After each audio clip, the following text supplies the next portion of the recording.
Hello, I'm Pedro, and this is the Green Earth Podcast by DGB Group. I want to begin this episode by saying I don't think it's productive for nature to declare war on business or vice versa. When it comes to sustainability and business, we usually feel it's always going to be an either-or kind of situation, where you need to choose to be sustainable or profitable. You know, something's gotta give. And I simply don't believe that's the case. In fact, I do believe it's the exact opposite. Yes, there are cases where economic activity does cause harm, and of course, there are cases where sustainable initiatives do come at a cost, but they're not intrinsically dependent. There are, in fact, many cases where the sustainable action also proves to be economically advantageous, and this is what I want to explore with you today.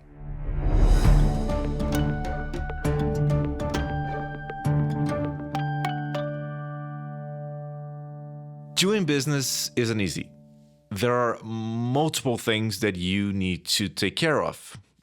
You have collaborators, you have clients, you need to figure out what kind of products you're going to sell. And while you're juggling all of that, all of a sudden someone comes in through the door and says there's one more thing you need to worry about: the planet. The whole planet.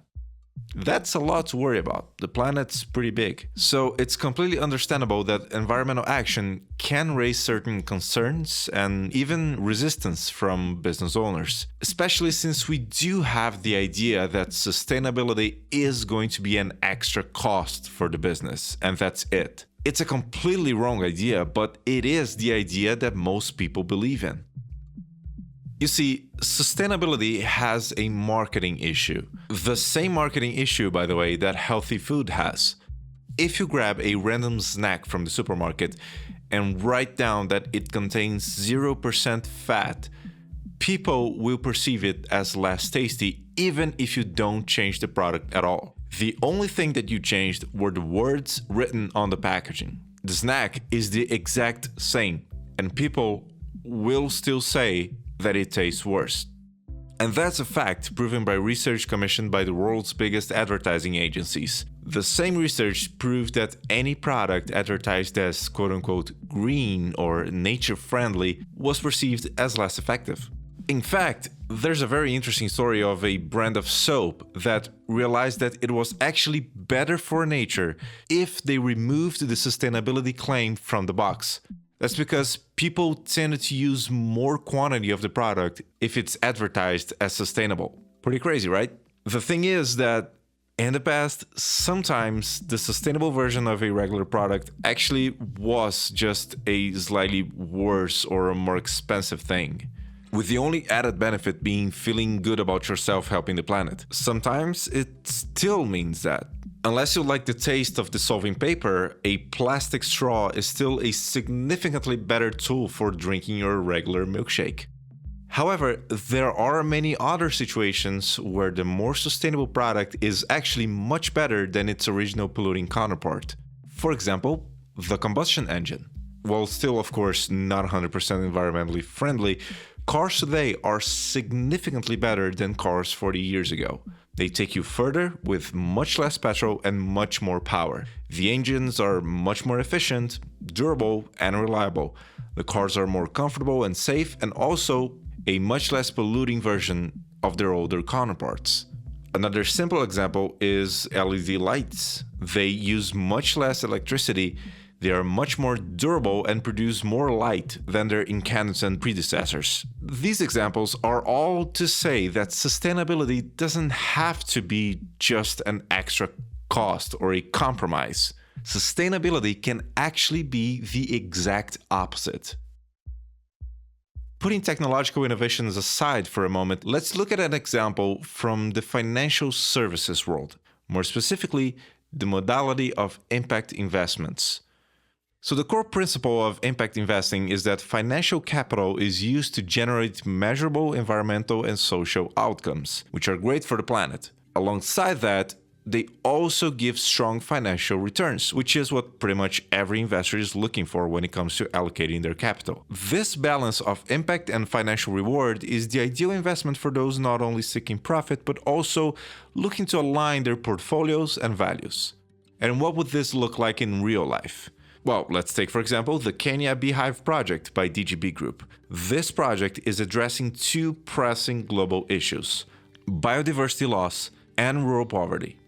How to fix it? Well, with bees. The plan is to partner with 200 local farmers to support the installation of 1,000 beehives across 5,000 hectares, increasing bee populations by 50%. This will significantly enhance pollination in addition to providing honey products that farmers can sell, promoting both economic development and sustainability. Like the LED light bulb, this investment modality offers competitive advantages in addition to the fact that they are sustainable. For example, with an 8% return, these investments offer market competitive rates, so they provide you the chance of growing your wealth while contributing to meaningful causes.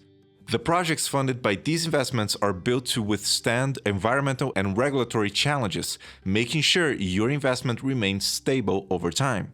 The investments also span different sectors and countries, providing diverse exposure to high-impact sustainability projects. And as with every investment opportunity, it comes with risk. But the high demand for green financing typically lowers borrowing costs, making impact investments generally a less risky investment option for environmentally conscious investors. The Kenya Beehive project that we previously talked about offers bonds priced at €500 each, with the expected annual return on investment of 8% for 4 years. Through your investment, farmers receive beehives, training, and tools to sustainably grow their beekeeping operations. As a side note, it's important to say that this is being recorded in 2024, and if you're listening to this episode at a later date, the specific figures might be different, but you can check up-to-date information at DGB's website, green.earth. But what this shows us is that the financial world is increasingly moving towards investments that combine profitability with social and environmental responsibility. And they're not alone. I actually just opened LinkedIn right now, and here's what I found. IKEA, Honda, Google, BSR, Victoria's Secret, McLaren Racing, yes, the Formula One team, Salesforce, Vans, L'Oreal, Trimco Group, Amazon, the Lego Company, HSBC, Santander, Nikon, Red Bull, Kraft Heinz, and Nokia are just some of the companies currently hiring for sustainability roles. Of course, by the time you listen to this podcast, they're probably different, but you get the idea. I'm going to be completely honest. In the past, when I would look at this, I'd say these were pretty much marketing stunts. You know, XYZ company wants to look cool and signal virtue to younger audiences, so they hire a sustainability team to spend 0.02% of their revenue to buy new plants for their offices. But if you're in marketing, you know that this is just as effective as being a toothpaste recommended by 99% of the dentists that got paid to participate in your commercial. It just doesn't work anymore. People don't buy that. There's actually another reason behind this. The thing is, this is where the world is moving towards, and companies want to be ready to make the transition to sustainability. We had a previous episode talking about the Paris Agreement, and we will have future episodes talking about other initiatives such as CORSIA and CSRD. But what we can see is that the world, the nations, the governments are collectively moving towards finding a way of ensuring economic growth while being sustainable. For example, in the European Union, starting from 2030, the Corporate Sustainability Reporting Directive, or CSRD, will require companies of a certain size to report their carbon emissions, and they all have limits they have to abide by. Now, you may be thinking, these are only large companies, it won't affect my small business. Well, it will, because of one thing called Scope 3 emissions. So whenever we're calculating a company's carbon footprint, we usually separate emissions in 3 scopes. And Scope 3 emissions are what we're interested in today. They are all emissions upwards or downwards the chain of a company. So going up the chain, for example, all emissions caused by, say, the extraction and transport of a material that the company uses to manufacture their product. Or going down the chain, and this is where automakers are really struggling, all emissions caused by the use of your product, say by a person using a combustion engine that your company sold. This is why, by the way, every new car today has those systems that turn the engine off automatically every time you stop the car. Some say it's for fuel saving, but really is about limiting the emission of CO2. Now, think of all Scope 3 emissions from a bank. All of the emissions from companies that use their financial services count as the bank's Scope 3 emissions. And it makes sense. If they are lending money for a company to buy a fleet of trucks, they're technically financially enabling the increase of CO2 emissions.